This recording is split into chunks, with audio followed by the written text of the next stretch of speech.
We've got two news roundup videos for this week. This one focuses on some products. So we're looking at Intel's new Kaby Lake CPU SKUs that have been somewhat detailed, looking at Logitech's new mouse, and a somewhat unique but interesting case.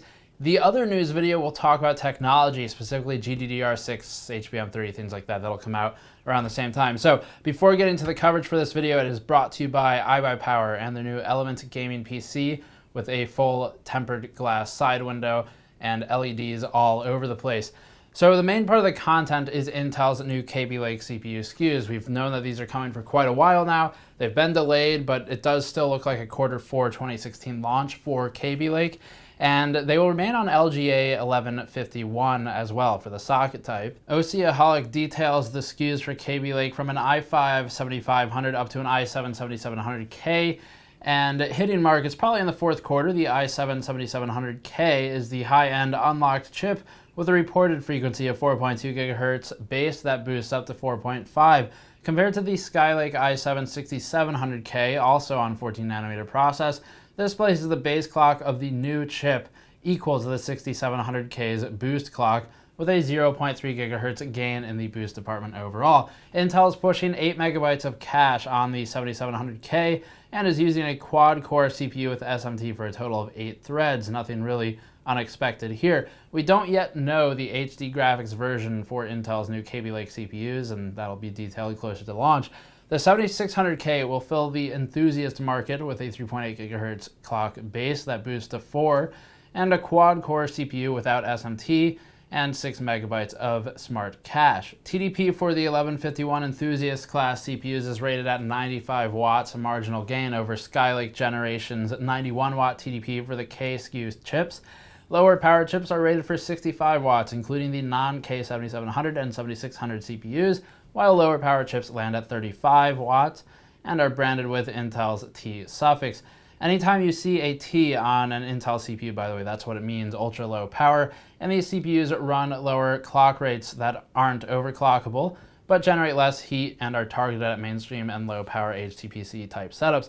Now, of course, this does correlate to power draw, but when we read these TDP metrics, it's not actually a literal 35 watts or a literal 95 watts necessarily. That's more a measurement of the cooling solution required for the chip and the technology. LGA 1151, if you hadn't already noticed, that's remaining in use for Kaby Lake, and it will now be differentiated by the chip it's targeted at: standard power, low power, ultra low power.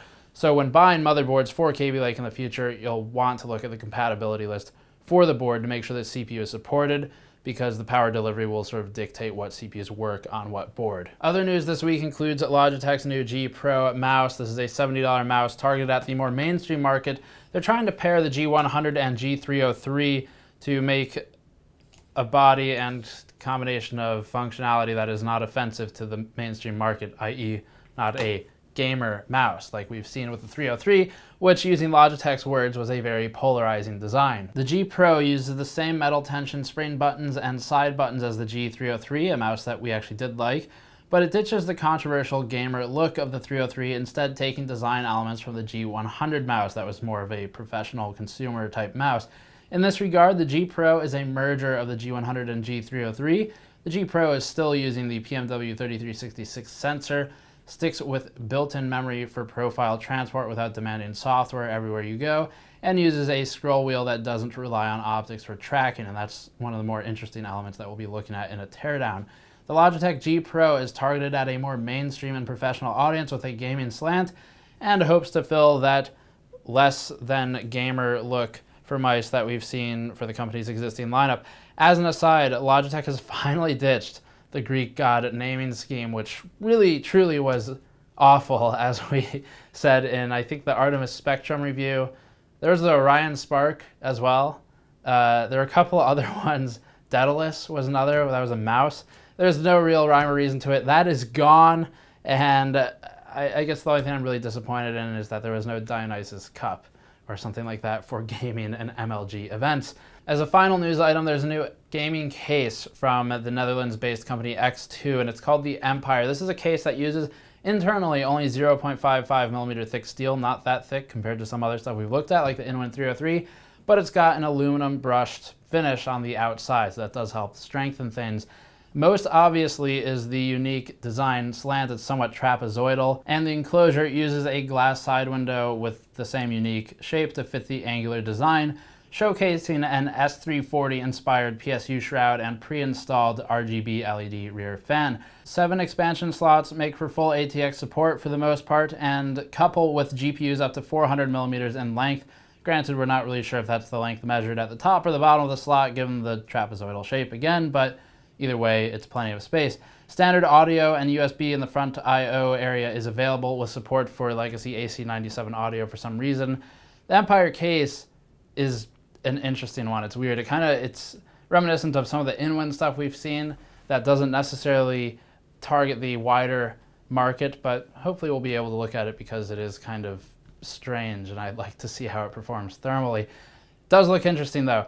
So that's the main news items for the products this week.